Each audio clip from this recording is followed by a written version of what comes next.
have seen enough slides for the day, so we'll spare you that trouble. Thank you, Amrita, for that over-generous introduction. I assure you I don't do all those things. Anyway, being the last panel of the day puts you in an interesting dilemma, because obviously, people are sort of knowledge fatigued. So we've got to make this interesting and hopefully keep you all awake. At the same time, you and I know probably getting ready to go out for the reception, and I know we have another keynote after this. So the topic we chose, I think, is one that will hopefully tie together many of the threads that we've been seeing across the day and a half. So we're talking about how IT sourcing in this digital economy is changing and how the rules are shifting, both for service providers as well as buyers. So first of all, how many of you all plan to tweet or have been tweeting today? Great, show of hands. Okay. I would say it's modest. So you're the one then. Yeah, so of course, I consider Twitter the revenge of the millennials, or as I like to call them, Generation ADD. However, despite that flippant remark, I think Twitter has tremendous power. And I realized that last week when I was chairing another panel in New York at the Nearshore Nexus, and I had the CIO of United Nations on my panel, and we just casually talked about it. And the power of Twitter is not in terms of how many followers you have. It's measured by how many followers who have many more followers. So to give an example, UN has about 3 million followers. But if you use, there's a tool called Triangulate. If you use that to measure the number of followers of the top 100 followers, that measures 300 million. So the top 100 followers of UN themselves have 300 million followers. So, the power, or the Metcalfe law that Michael referred to this morning is very relevant in Twitter. So the reason I'm bringing this up is because Twitter, I think, epitomizes this new digital age we're living in, where everything is changing. How companies do business, how service providers, provides technology platforms and services to their clients, and how employees, work. So it's important, I think, to understand the dynamics of what's happening. And then figure out how we as an industry can adapt to quickly grasp this and not be, submerged by this digital tsunami, as I like to call it. So today we have very good panel, a set of panelists with me that I'm going to direct some of the questions to, and then we'll leave some time at the end. And I'm going to just start from the immediate left. Monty Hamilton is CEO of Rural Sourcing. To his left is Simon Boardman, who is VP of Marketing with Eagle Creek Software, and then Marcus Jimenez, with CEO of Softec America. So I'll maybe have the panelists just briefly introduce themselves, and then we can get started. Briefly, sure. So Monty Hamilton, CEO with Rural Sourcing, which is a domestic onshore provider of IT services, primarily for software development, software support, with headquarters in Atlanta. Simon Boardman, I'm VP of Marketing with Eagle Creek. We're a domestic sourcing company specialising around really more systems of engagement, if you like, particularly CRM, and we also do quite a lot of app dev work. We're headquartered in Minneapolis. Our delivery centres are in North and South Dakota. I live in Atlanta. I'm from London, and I'm geographically challenged. Marcos Jimenez. Oh, you're done? Yeah, okay, I was worried. Yeah, that was So, again, Marcos Jimenez. I am the CEO of Softec for North America. Softec is a company that we created the nearshore kind of term as an alternative, more than an alternative, as a complement for global sourcing. We early on learned that the offshore model was a big trend, But as any other trend, needs there are alternatives, and the alternatives could be in terms of the size of the clients. It could be the needs of the client for specific services. Like in this case, I think onshore is very critical when we're talking about digital. The way we are positioning with customers, applying continuous improvement and lean methodologies towards outsourcing and towards managed services.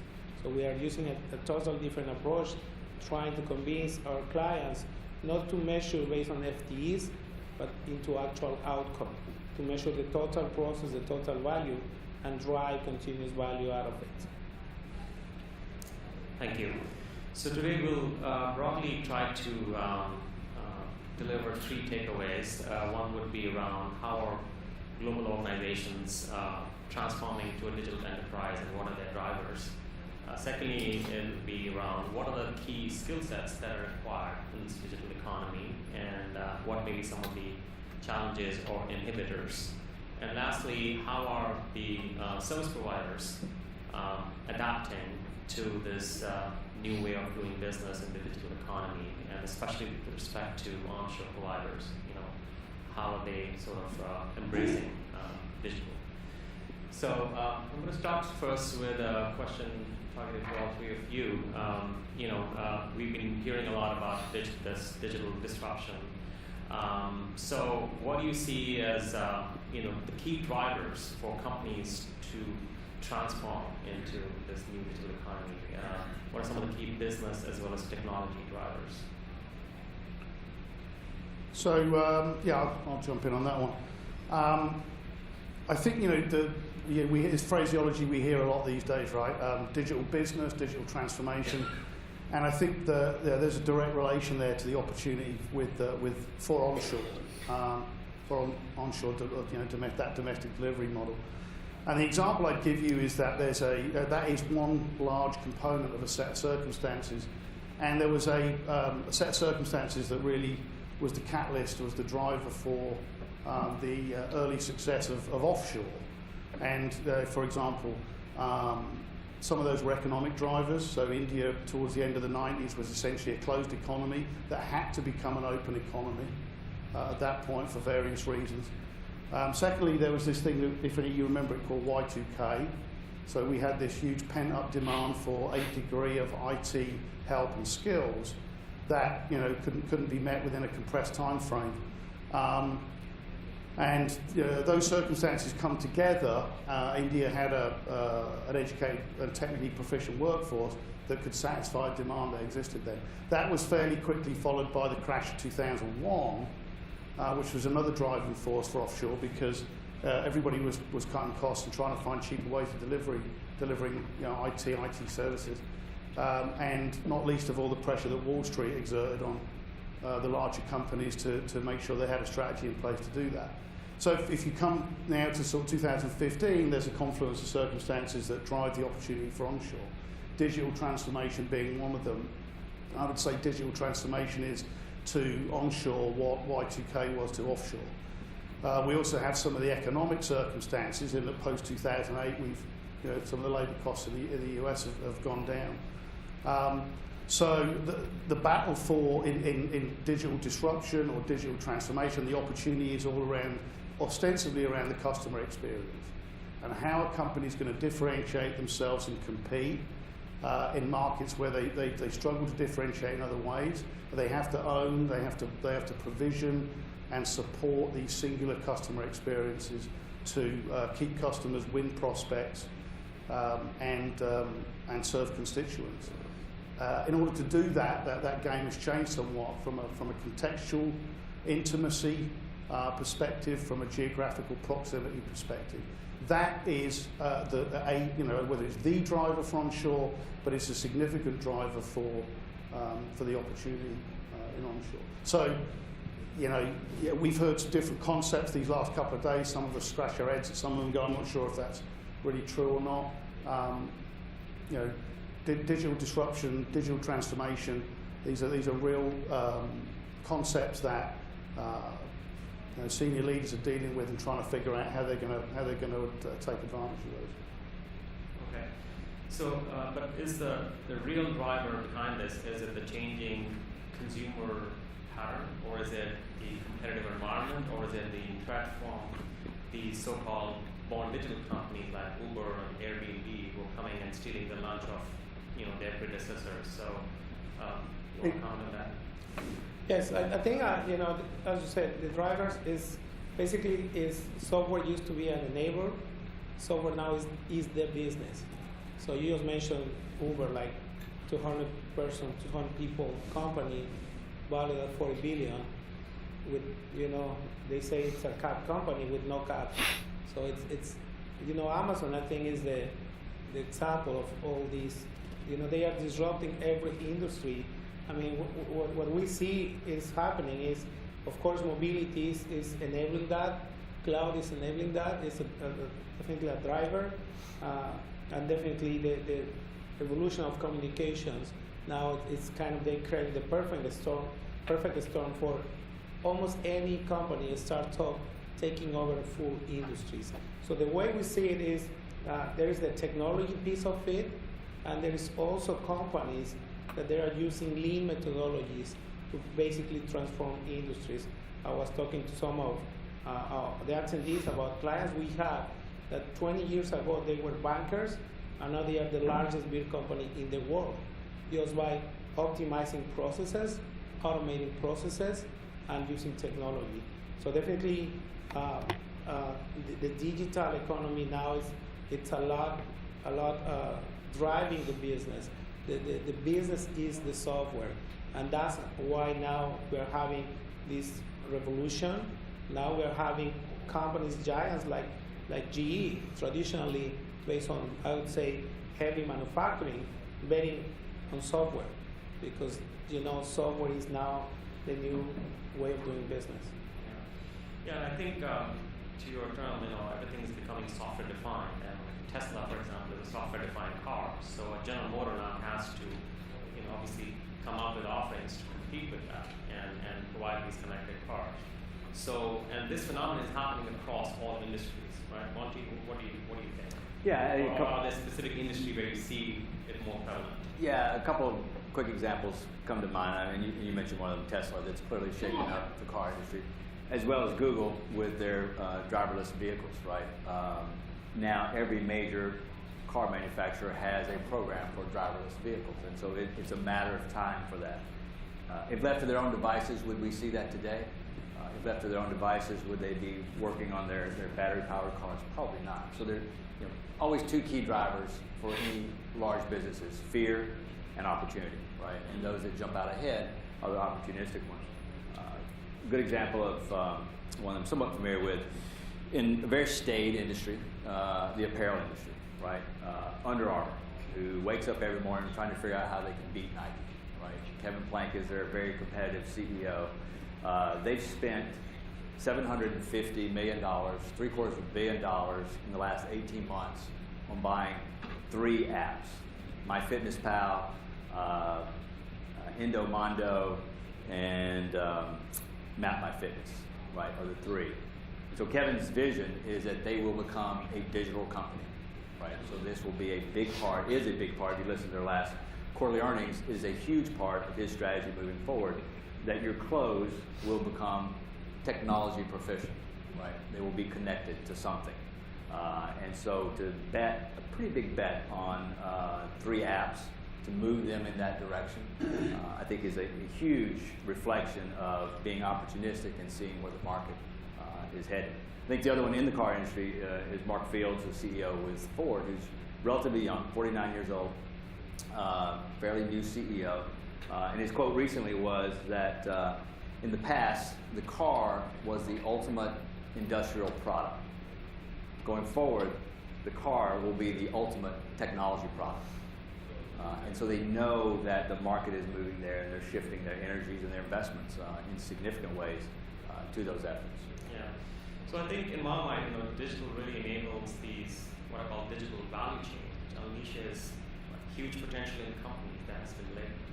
And you are seeing these lateral moves, like Google is now offering cell phone plans. Apple is selling, solar energy and getting into these, solar cell space. GE, in fact, have now included embedded sensors in their aircraft engines.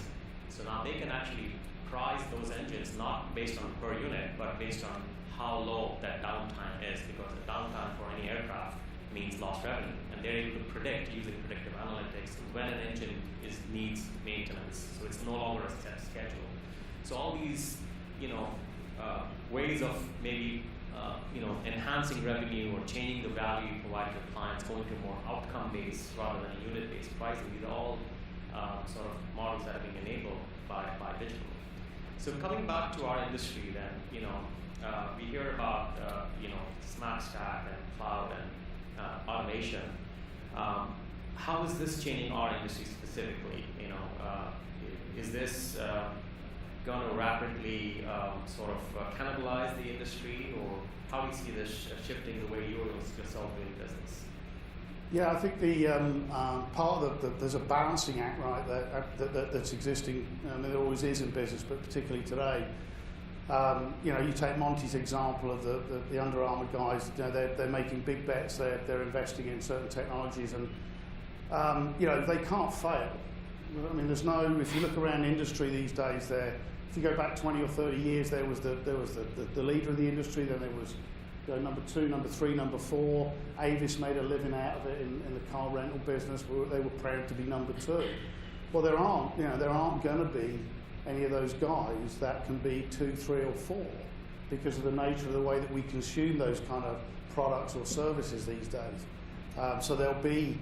We don't tolerate a second place Amazon. We don't say, well, I'll go with this ABC company who do the same stuff as Amazon. They just kind of do it not quite as well. The experience isn't quite as good. The package doesn't show up quite on time, but it's okay because it's a bit cheaper. Human nature these days is that we're intolerant of mediocrity, let alone that kind of failure. I think what CIOs are dealing with is, how do I balance some of that? Because if you remember one of the slides that Phil put up, and I know after you've seen a few of those, they all kind of look the same, don't they? or is it me? But I think the top of his list yesterday about CIO priorities was still keeping the lights on, right? That's sucking up most of my budget, and I've also got to invest in digital transformation. How do we want to group that together? So what that means is I've got pressure on the budget. That means I've got to be more efficient. And in order to drive that efficiency, I'm going to need contextual understanding of proximity and some of those things where I can be confident I'm going to deliver apps first time or deploy apps first time. That's where the opportunity becomes more poignant for the onshore providers.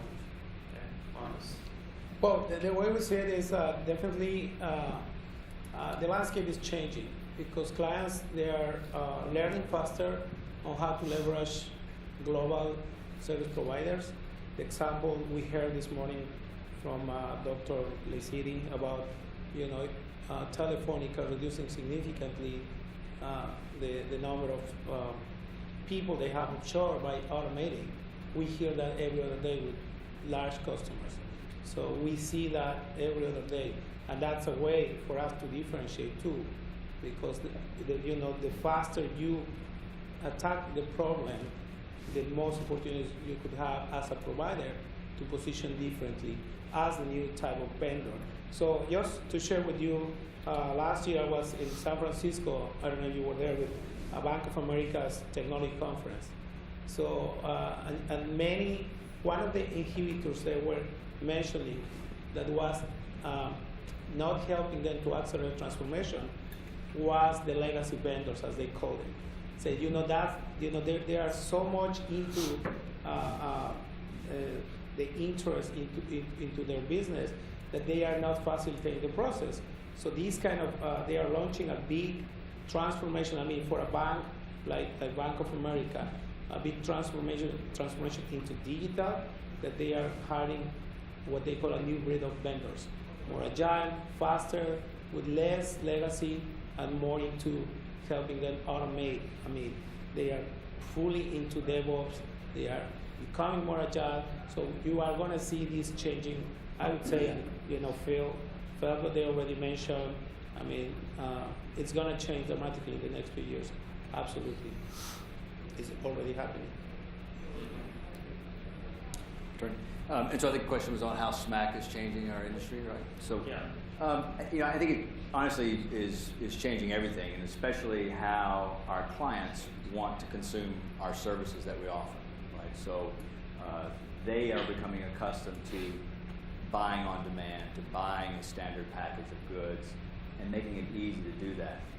And so it challenges service providers, frankly, to figure out how to deliver these things in more bite-sized, digestible chunks. And I think if you look at the big players in our industry, both on and offshore, and Phil alluded to this earlier, that he sees potentially consolidation in the industry, which is only natural, right? When you are considered a growth investment and then suddenly you're laying off people in the prior year, Wall Street doesn't value as highly, right? And so the way to get back to being a growth investment is to start to acquire your competitors. We're seeing that in software. I don't know if you saw yesterday, but Salesforce halted the trading yesterday because the rumor was Microsoft would make that acquisition. So when Microsoft can't grow as quickly as they can't come up with the innovative products that they should, they go and acquire folks. And so I think it leaves great opportunity for disruptive models, different models to come in and take some of those market share, deliver things quicker, better. I have lots of great friends from my former employer at Accenture. In the old days, they were all excited about 8-figure plus kinds of SAP, ERP deals and Oracle deals, right? That made their number in one fell swoop. We were all excited about that. I was as well. Now you've got to sell a hell of a lot of Salesforce implementations to make that $20 nugget that you need to get in order to get your bonus for the year. And that clearly changes the way these guys are compensated, the way they think, the way they go to market. And it makes it frankly easier for, as Phil's slide showed earlier on the Workday solution, for smaller, more nimble, more agile organizations to go in and take significant market share in these point solutions, and then figure out later on how you integrate those point solutions across the enterprise. So I think there's tons of opportunity, and it will be a challenge, frankly, for some of the, even though Accenture's advertising campaign used to have the elephant walking the tightrope, I'm not sure that's so easy to do in reality. Right. So many businesses are seeing these digital channels as almost as entirely new revenue stream, and they are now appointing chief digital officers to drive that. Are you seeing a shift in buying power from CIOs, the IT, to the digital side? What's been your experience? Well, I think there's some hype around that. I certainly think you've seen in the past, obviously, the businesses and has become more involved and is driving. Monty used the example of Salesforce there. Well, Salesforce that's how they made their business. Right? They didn't sell to the IT organization; they sold to the sales organization. The marketing automation guys have been doing the same thing. Right? They sell to the VPs of marketing and the CMOs. And we obviously see the business more and more involved in driving IT. In terms of chief digital officers, I'm not totally convinced it's going to go. I'm not sure that there's going to be that's going to be a lasting kind of position, because I just think that the business and the senior leadership will, over a fairly short period of time, figure out that those customer experiences, provisioning those singular experiences in a unique, mobile kind of fashion, which is how they can differentiate, really becomes part of the DNA of the business. I'm not sure I need one particular person to do that. So yeah, I agree with Simon. I don't really see this chief digital officer like grabbing more power. What we're seeing is that other roles taking more power into deciding, like even the human resources for Workday, they decide on the tool, or even in operations. So yeah, we see that more and more taking decisions that are not in the CIO role anymore. That's for sure happening. Well, incidentally, I was at a CDO summit last week in New York, and of course they were trumpeting the CDO track as the fastest growing career. And apparently it's doubling every year. They had 1,000 CDOs last year. They're supposed to have 2,000 this year. So there's definitely a shift happening, but the question really is, what's the quantum and Well, how sustainable Well, is that? what's interesting about that is it was, what, a year ago, people were saying it's the CMO, right? Everyone was saying, well, it's the CMO's now got the budget because the business is all about, again, how am I keeping and growing customers, how am I winning prospects, and how am I serving constituents? So in a relatively short space of time, we've now gone from CMO to CDO, and when we get together here next year, then maybe we'll be onto another acronym. But I'm okay with the CMO thing. I'm okay with that guy having all the budget and having all the power.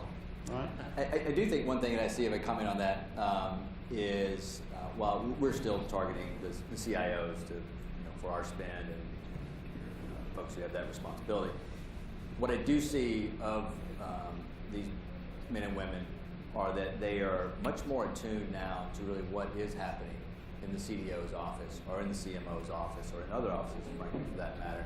I think we came through the decade of ERPs and they kind of ruled the roost there because nobody wanted to touch that stuff anyway.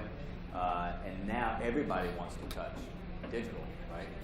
From product manufacturer itself, Under Armour folks are making the long sleeves, certainly to the chief marketing person. So the CIO wants to make sure they are really supporting those organizations now, I think, and understanding what their responsibilities are, what the technologies are, and laying out courses to make sure they get there.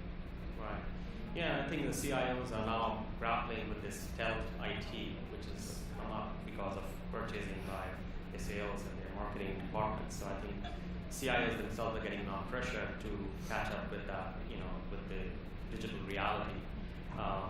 And on that point, you referred to this in terms of speed of business, agility being now one of the key drivers for organizations.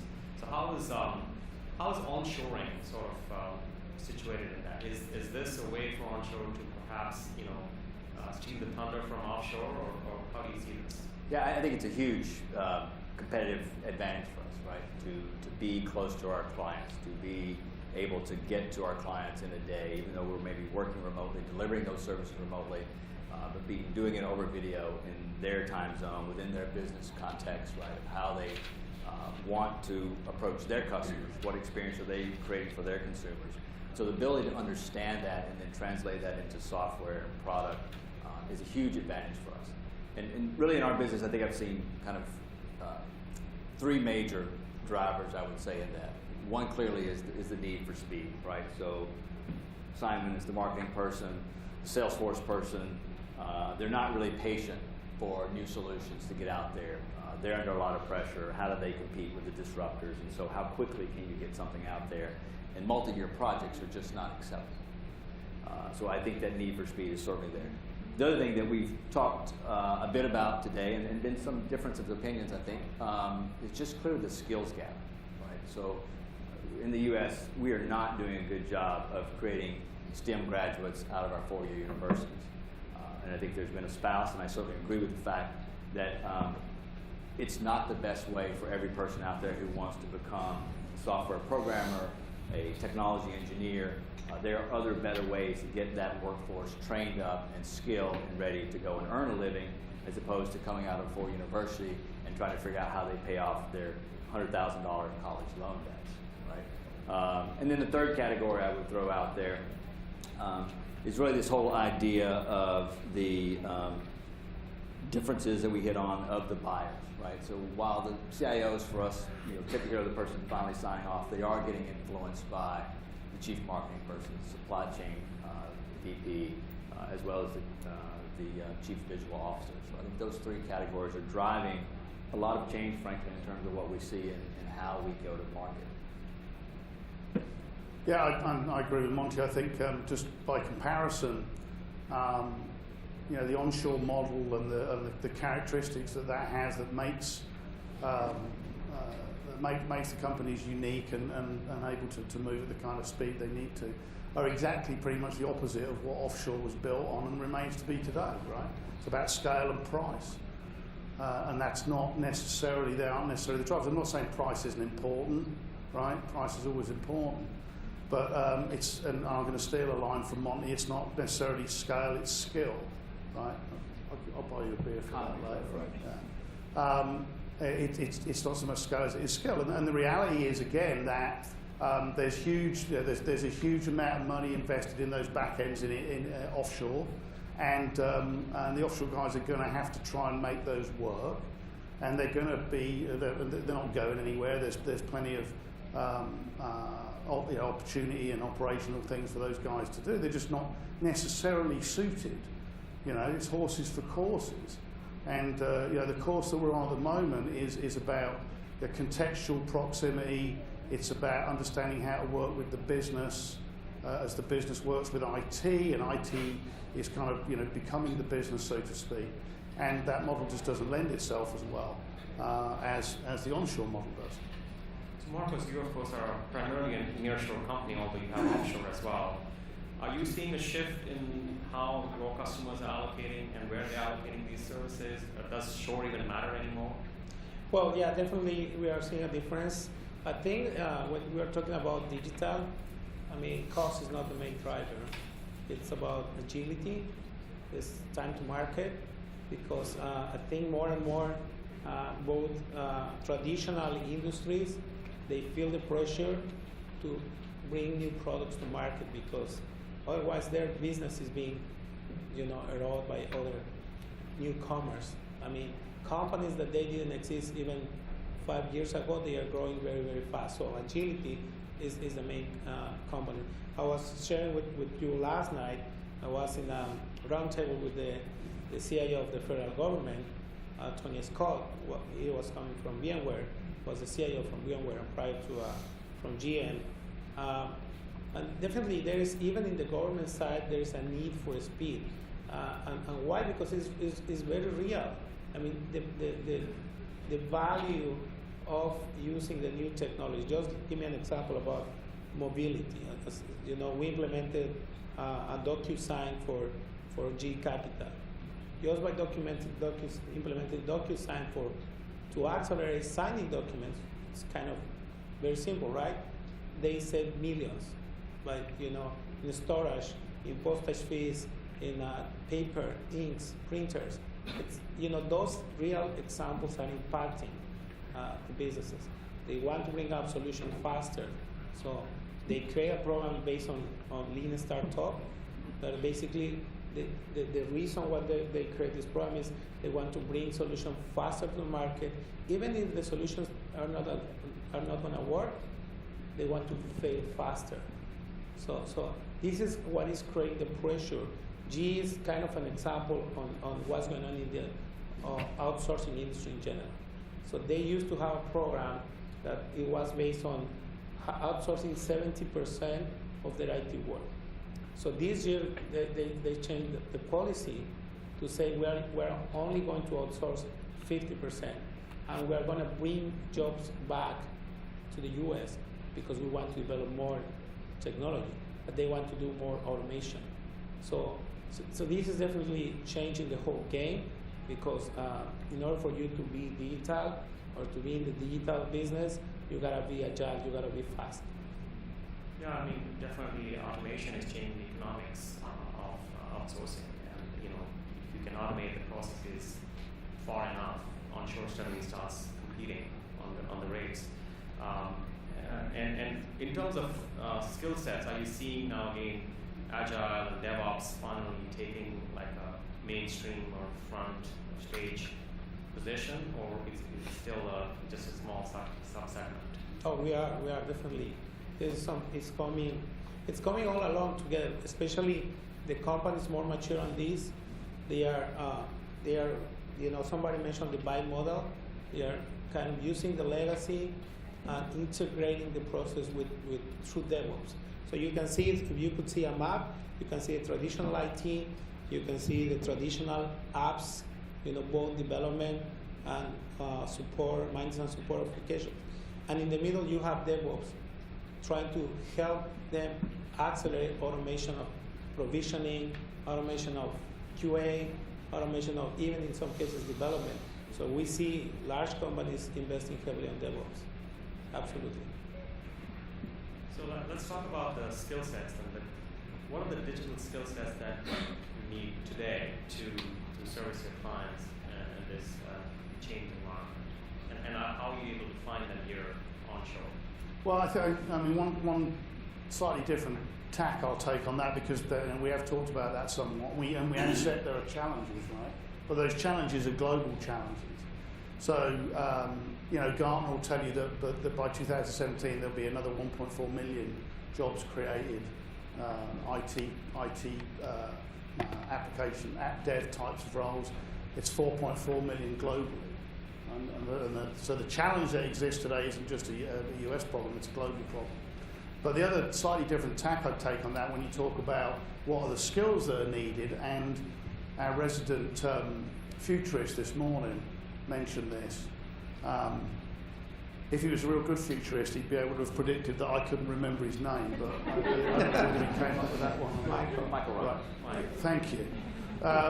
He was talking, he mentioned that all the conversation these days is around STEM, right? So it's how we've got science, technology, engineering, and math. And whilst I do try and convince my kids that that's the way they should go, I'm getting some pushback on it.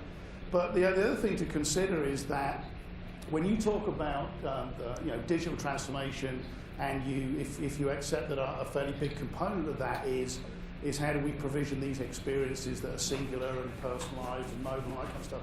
A lot of the talent to do that isn't necessarily coming from science, technology, engineering and math students, right?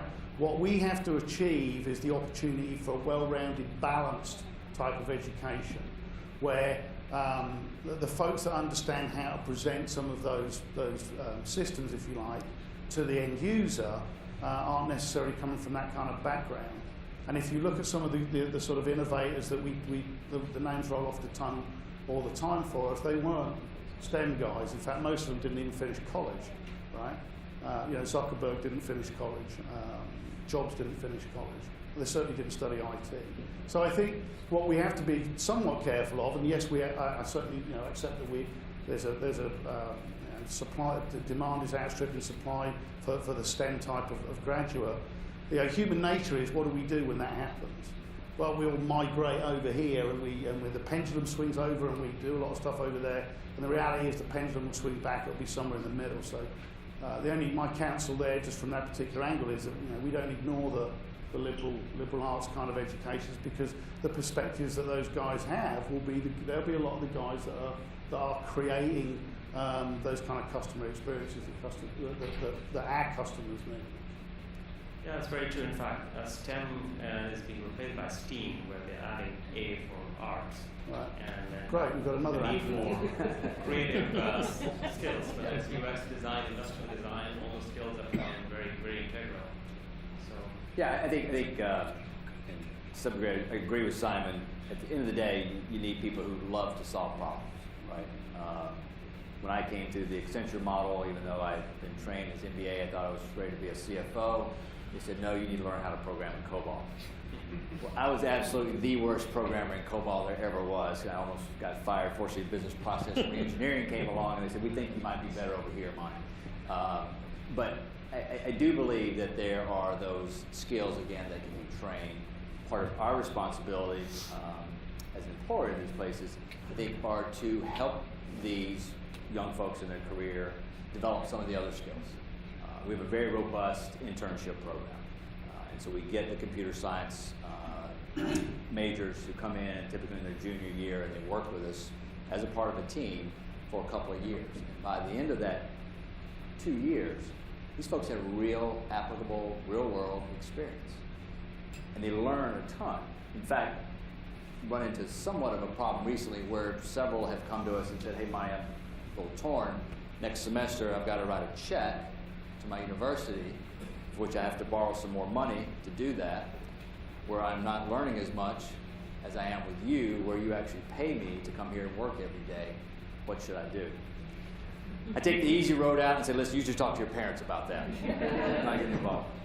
But the reality is many of our students are first-generation college graduates. It's not their parents' debt, it's their debt, right? And so there are, I think, some good alternatives that we will see emerge with these code academies and Treehouse and other things like this to come along to be able to both provide the skills. And our futurist this morning, I think, had a great answer, is that you get the skills training, but you also, somewhere, through some organization, also get the soft skills, the lifelong learning skills, those things that you want people to have in your organization to be long-term employees and long-term problem solvers. So the way I see it is, the other day in another event, somebody asked me kind of the same question. And for digital economy, the skills we see more important are creativity, ingenuity, because many of the things that they are being created are the things that probably are the simplest and the more practical, and collaboration.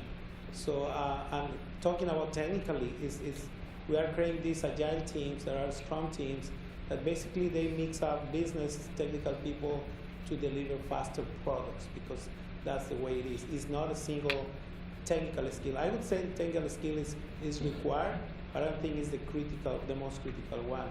I think the most critical skills are this kind of creativity, ingenuity, and business kind of try to figure out business solutions, because that's what is going on. It's not really I don't see this as a technical problem. It's actually a business challenge. Yeah. So essentially what you're saying is what you need this generation of, developers is to have the problem-solving skills. So it's almost like you want a business graduate then who you can continuously train on new platforms. I mean, you have these platforms changing almost every year, right? You have Hadoop, then you have Mongo, tomorrow you might have Orangutan. I mean, these terms are cropping up by, every quarter you hear a new term, right? So as the technology keeps shifting, technical skills almost are irrelevant because you have to keep training them anyway, right? So the key skill is problem solving, creativity. Shane was commenting on that about how quickly they can train technically people, right? Because people they can learn very quickly, but those skills are natural. I mean, it's hard to find. Yeah. Well, we have about 3 minutes left. Any questions from the audience? Yeah, I got a question. Is when you guys were talking about Google's into cars now and Apple's into solar power, and if you look back, historically, there's a lot of boneheaded decisions that were made by companies when they tried to expand outside their core competencies. And Exxon and getting to the electric typewriter business because they wanted to get into technology at the time. Do you think that at some point here we're actually going to come back to full circle and we'll see a lot of this stuff will be shed off, and actually they'll go back to, hey, this was our core competency, let's improve that? Or do you think we've forever changed now? Yeah, core competency is almost dead as a concept today if you were to look at all the big companies, right? So you don't even know what their core competency is. Yeah, I think, honestly, the big companies, which is why Mark Fields and others are saying this today, it's not cool if you don't say you're a technology company now, regardless of what you make, right? And to some degree, it's true. I think it's Kevin Ashton, who's a Brit, who's credited with the guy who coined. Don't hold that against him. Coining the phrase the Internet of Things. And the reality is, I think I'd change his term today if Gartner or Everest steals it, it's fine. It's the technology of everything, in that it is all connected, and it is, I think, I look at certainly a risk if you stretch well beyond your core competency as an organization, but I look at the likes of Nokia, which is one of my clients for a long term, who held 80+% market share on the cell phone business, right? They're completely out of it today. They're a subservient piece of Microsoft, right? So if you don't adapt, if you don't change, if you don't try some new things, then I think you are doomed to be one of those 40% of the Fortune 500 that 10 years from now you don't belong anymore. Yeah, I agree with that. I think this digitization is the concept that's changing that, and I echo what I said earlier on. There's no real second places anymore, right? You either win and you win big, or to coin the phrase, you go home. So I don't think now. I mean, does that mean that some of those experimentations that companies are going to make in certain product directions are all going to succeed? And I mean, there's going to be some failures, and some of that's about timing. I mean, we had tablets. There was a guy called Clive Sinclair, who was also a Brit actually, who tried to invent this about 20 years ago, and the other technologies weren't there to support it. So I think there'll still be some failures, and some of that will be down to timing. So I guess I don't see any more hands. Any other questions? I think maybe I'll. Anupam, can I just leave with one quick, Yeah, sure. quick story? Because we see we got 20 seconds. I think I can tell the story in 20 seconds. If you don't believe this is pervasive, we have a client, and I think we're amongst friends here. Anybody ever eaten at a Cracker Barrel before, off the interstate somewhere in Stockton? So Yes. Cracker Barrel has a fairly old IT staff, like 50 plus, maybe 55 plus. A fairly young new CIO who understands the quagmire they're in. And so we're helping them through some of this digitization stuff today. One of the first things he's going to do, though, when you walk into Cracker Barrel, what's one of the first things you see on the little stand there is the pegboard, right? The little triangle with the pegboard. So the first thing he's going to do in order to hopefully retain the young millennials that come in there to eat is digitize that pegboard. So Cracker Barrel's doing it. Anybody can do it. Or everybody should do it. I don't know the millennials went to Cracker Barrel. Only I'm told their parents. Whenever I go there, even I bring the average age down. Why is that so funny? Well, with that, I think we'll close the panel here. Thank you very much. I think we had a great engaging discussion. I think the key takeaway is, the industry is definitely shifting, and as service providers, you have to be able to get into that mindset of a customer and come up with more innovative business-directed solutions and get away from this technology stack, because the technology keeps shifting. And also, I think automation is having a huge impact, as we've talked about in the earlier sessions. So I think all of these make this a very challenging environment for the next few years. But I think for the onshore companies, the agility, business motivation part of it is going to be a game changer. So thank you again.